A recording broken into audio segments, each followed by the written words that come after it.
रामकृष्णारी मित्रांनो, तुमचं स्वागत आहे माझ्या आजच्या ब्लॉगमध्ये. तर मित्रांनो, शिंदेवाडीची आजी कालच रात्री आली होती फलटणला, कारण काकाच्या लग्नाचा बांधायचा होता बस्ता. मग आम्ही शिंदेवाडीच्या आजीला सोडायला जाणार होतो शिंदेवाडीला. मग पहिला आम्ही गेलो जिंती नाक्यावरील आनंद रेस्टॉरंट येथे पुरी भाजी खायला. मग आम्ही खाल्ली पुरी भाजी आणि नंतर आम्ही निघालो शिंदेवाडीच्या दिशेने.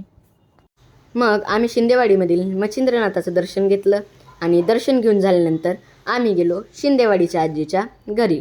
मग घरी गेल्यानंतर अण्णांनी आणि काकांनी लग्नाच्या बस्त्याचं सर्व साहित्य घरामध्ये ठेवायला सुरुवात केली. तर मित्रांनो, हा बघा, हा आहे टॉमी आणि हे आहे लग्नाच्या बस्त्याचं सर्व साहित्य. तर मित्रांनो, हा बघा, हा आहे काका, ह्याचंच आहे 5 फेब्रुवारीला लग्न.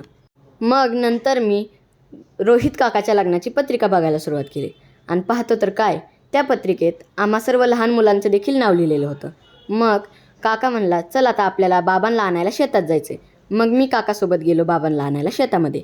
मग बाबा म्हणले, पहिले जावा आणि विहिरीपसली मोटर बंद करून या. मग मी आणि काका गेलो विहिरीजवळ आणि मग काकाने केली मोटर बंद. मग मी काकाला म्हणलं, आता आलोयच तर आता आपण जवळून विहीर बघूया. मग मी आणि काका गेलो विहिरीजवळ आणि विहीर जवळून पाहिली. मग काका म्हणला, आता आलोयच तर तुला टॉवरचं पण काम दाखवतो. तर मित्रांनो, शेतामध्ये लाईटीच्या टॉवरचं काम चालू होतं. मग काकाने मला तिथे नेलं आणि टॉवरचं काम दाखवलं.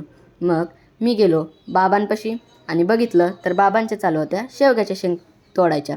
मग आम्ही शेवग्याच्या शेंगा घेतल्या आणि गेलो घरी आणि बघितलं तर काय, मम्मा आणि आजीचा चालू होता स्वयंपाक. अण्णा झोपले होते. मग मी अण्णांना झोपेतून उठवलं आणि आम्ही सगळ्यांनी केलं जेवण. मग जेवण झाल्यानंतर आम्ही शिंदेवाडीवरून निघालो फलटणच्या दिशेने. मग आम्ही फलटणमध्ये पोचल्यानंतरच मी लवकर बॅग वगैरे घेतली आणि गेलो गायनाच्या क्लासला. मग गायनाचा क्लास झाला आणि गायनाचा क्लास झाला की मी आलो घरी आणि मग घरी आल्यानंतर आम्ही सगळ्यांनी केलं जेवण. तर मित्रांनो, आजचा ब्लॉग आपण इथेच संपूया. जर तुम्हाला हा ब्लॉग आवडला असेल तर या व्हिडिओला लाईक करा आणि माझ्या चॅनलला फॉलो करा. भेटूयात दुसऱ्या व्हिडिओमध्ये. रामकृष्ण हरी.